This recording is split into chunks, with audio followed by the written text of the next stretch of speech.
आप देख रहे हैं न्यूज स्टेट। चलिए बुलेटिन की शुरुआत करेंगे सबसे पहले बड़ी खबर के साथ। और बड़ी खबर आपको बता दें ग्रेटर नोएडा से, जहां पर खराब खाने से फूड पॉइजनिंग का शिकार छात्र हो जाते हैं। हॉस्टल में छात्रों को खराब खाना परोसा गया और करीब 100 छात्र इसी वजह से फूड पॉइजनिंग का शिकार हो गए। खाना खाने के बाद छात्रों को उल्टियां होने लगी। सभी छात्रों को अस्पताल में भर्ती कराया गया।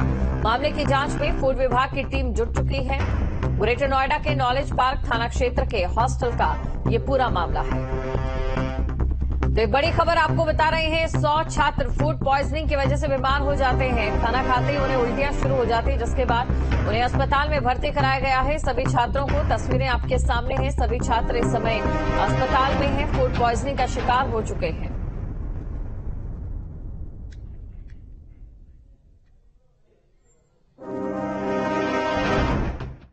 सर वो व्रत का खाना हम लोग का बना था अलग से, हॉस्टल मतलब जो फास्ट थे उनके लिए। उसी को खाने के मतलब अराउंड 12 साढ़े 12 के अराउंड पूरा शरीर कांपने लगा, हल्का हल्का फीवर जैसे लगने लगा, बहुत तेज चक्कर आने लगा। फिर उसके बाद वही मतलब कि इमरजेंसी पे हम लोग यहाँ पे एडमिट हुए तुरंत, और जितने मेरे रूम में थे बाकी 2 लोग और थे वो भी एडमिट हुए। टोटल नंबर ऑफ पेशेंट जो बच्चे यहाँ पे आए हैं स्टूडेंट, वो ये यहाँ पे जो आर्यन करके वो है रेजिडेंसी हॉस्टल, उसी के हैं सारे स्टूडेंट। ये टोटल 47 बच्चे हैं स्टूडेंट जो फूड पॉइजनिंग करके यहाँ पे आए। विषैला पदार्थ अब ये पता नहीं क्या लिया है, क्या खाया है क्या नहीं। और अब क्या उनकी कंडीशन तो कंडीशन स्टेबल है इनकी सभी लिखने में। और इसी खबर पर अधिक जानकारी के साथ संवाददाता अमित इस समय हमारे साथ जुड़ चुके हैं। तो चलिए सीधा अमित के पास चलते हैं। अमित, देखिए इस पूरे मामले में फूड पॉइजनिंग का जो शिकार यहां पर बच्चे हुए हैं, क्या कुछ कार्रवाई इस समय की जा रही है? देखिए, अभी तक की जो जांच हुई है उस जांच में ये बात निकल कर आई है कि लॉयड लॉ कॉलेज जो नॉलेज पार्क में मौजूद है उसी के द्वारा एक हॉस्टल का संचालन किया जा रहा था, और उसी हॉस्टल में रहने वाले तकरीबन 100 के आसपास जो स्टूडेंट थे, इन लोगों ने रात में कूटू का आटा खाया था। यानी सभी लोगों ने शिवरात्रि पर व्रत रखा हुआ था, और जो पूरियां बनाई गई थी कूटू के आटे की, उन पूरियों के खाने से इन छात्रों की तबियत खराब हुई है। ऐसा तमाम जो कॉलेज के छात्र हैं जो यहाँ उनके साथी थे वो पहुंचे थे, उन लोगों ने बताया। वहीं दूसरी तरफ पुलिस अधिकारियों की बात की जाए तो पुलिस का कहना है कि जांच की जा रही है, हॉस्टल संचालक से पूछताछ की जा रही है और फूड डिपार्टमेंट के लोगों को भी बुलाया गया है। जिस अस्पताल में इनको एडमिट कराया गया उसकी भी मैं तस्वीर आपको दिखाऊं तो यहाँ पर कैलाश अस्पताल है ग्रेटर नोएडा का। इसी अस्पताल के अंदर तमाम जो छात्र हैं उनको भर्ती कराया गया 50 के आसपास इस हॉस्पिटल में। इसके अलावा अन्य 2-3 अस्पताल और बताए गए जिनमें छात्रों को भर्ती कराया गया। जैसे ही इनकी तबियत खराब होना शुरू हुई थी तो तुरंत एम्बुलेंस को बुलाया गया और तमाम छात्रों को हॉस्पिटल में भर्ती कराया गया। डॉक्टरों से भी हमारी बात हुई है। डॉक्टरों का कहना है कि फिलहाल सभी की जो स्थिति है वो सामान्य है, लेकिन जो शिकायत थी यहाँ पर उल्टी लगना और चक्कर आने की शिकायत के बाद तमाम जो छात्र हैं अस्पताल पहुंचे थे, और रात में तकरीबन 10 बजे के बाद से अस्पताल में बच्चों को लाना यहाँ पर शुरू कर दिया गया था। और अभी भी इमरजेंसी में ट्रीटमेंट देने के बाद सभी छात्रों को रूम में शिफ्ट किया गया है। दोनों अस्पतालों में यही स्थिति है। पुलिस अधिकारी हॉस्पिटल प्रबंधन से भी बातचीत कर रहे हैं बच्चों की तबियत को लेकर, और हॉस्टल संचालक जो लोग हैं, जो मेस था जिन्होंने खाना बनाया था, उन लोगों से भी पूछताछ की जा रही है कि जिस आटे को लेकर बात सामने आ रही है उसको खाने से इन छात्रों की तबियत खराब हुई है, वो कहां से खरीदा गया था। जहां से वो खरीदा गया होगा उन लोगों पर भी आने वाले दिनों में शिकंजा कसा जा सकता है। फिलहाल अभी कोई FIR दर्ज नहीं की गई है, लेकिन इन्वेस्टिगेशन पुलिस अधिकारी कर रहे हैं और हर तथ्य को जानने की कोशिश की जा रही है कि आखिर बच्चों के इस तरीके से बीमार होने के पीछे की वजह क्या है। क्योंकि जिस हॉस्टल में ये सब बच्चे बीमार हुए उस हॉस्टल में तकरीबन 250 के आसपास स्टूडेंट रहते हैं। उसमें से फास्ट रखने वाले जो तकरीबन 100 के आसपास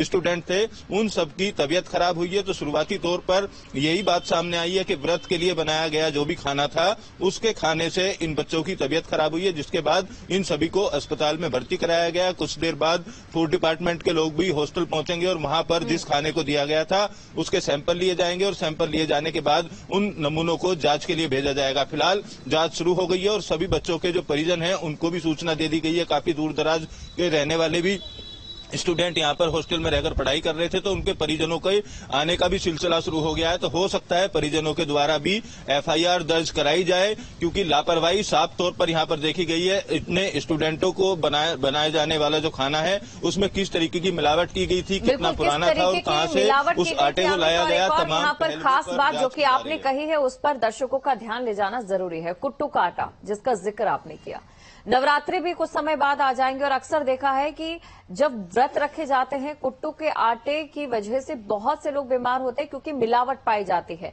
ऐसे में जरूरी है खाद्य विभाग की ओर से कि अभी से कदम उठाए जाए ताकि भविष्य में इस तरीके की स्थिति, जैसे कि अभी त्योहार आने वाले हैं, तब न बने।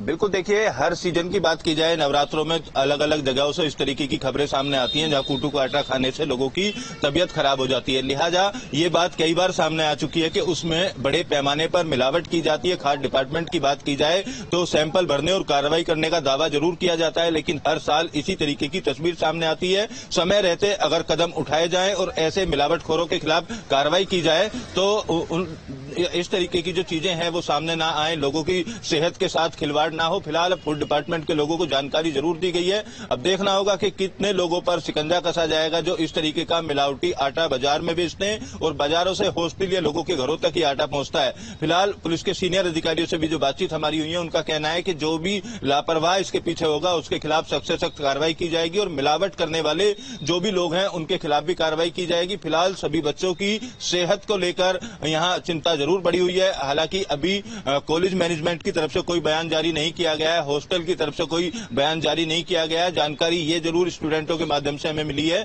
कि इस हॉस्टल का संचालन कॉलेज के द्वारा ही किया जाता था। पिछले दिनों ये हॉस्टल किसी निजी कंपनी का था, लेकिन अब कॉलेज ने इस हॉस्टल को ले लिया और यहाँ पर बच्चों को रखकर उनको खाना देना है, तमाम सुविधा कॉलेज का काम है। फिलहाल कॉलेज प्रबंधन की लापरवाही भी शुरुआती तौर पर ये सामने आई है। अब देखना यही होगा कि किस तरीके की कार्रवाई इस हॉस्टल के संचालकों के ऊपर होती है और जो मिलावटी आटा यहाँ पर लाया गया, इन छात्रों को खिलाया गया, उनके खिलाफ किस तरीके की कार्रवाई होगी। माना जा रहा है कि 1 से 2 घंटे बाद एफआईआर भी दर्ज की जाएगी और जैसे जैसे इन बच्चों के परिजन यहाँ पहुंचेंगे तो उनके द्वारा भी शिकायत दर्ज की जा सकती है, क्योंकि काफी बड़ा मामला है। माना जा रहा है 100 के आसपास जो छात्र हैं उनका जिंदगी को पूरी तरीके से दांव पर लगाया गया लापरवाही के चलते। अब आगे की कार्रवाई का फिलहाल इंतजार है। वहीं अस्पताल प्रबंधन से भी बात हुई है तो कुछ आधे घंटे बाद तकरीबन अस्पताल प्रबंधन से भी मेडिकल बुलेटिन जारी किया जाएगा और इन बच्चों की अब स्थिति कैसी है उसको लेकर अस्पताल तस्वीर साफ करता हुआ नजर आएगा। इसके बाद आगे की कार्रवाई देखी जाएगी। दीपिका, बिल्कुल अमित, तो कहीं बहुत सी ऐसी चीजें हैं जो कि स्वास्थ्य मानकों पर सही नहीं उतरती, खामियाजा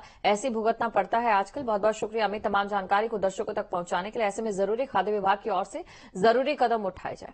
और चलिए अब रुक करेंगे अगली बड़ी खबर की। हम बात करेंगे पीएम मोदी असम दौरे पर है। उन्होंने आज सुबह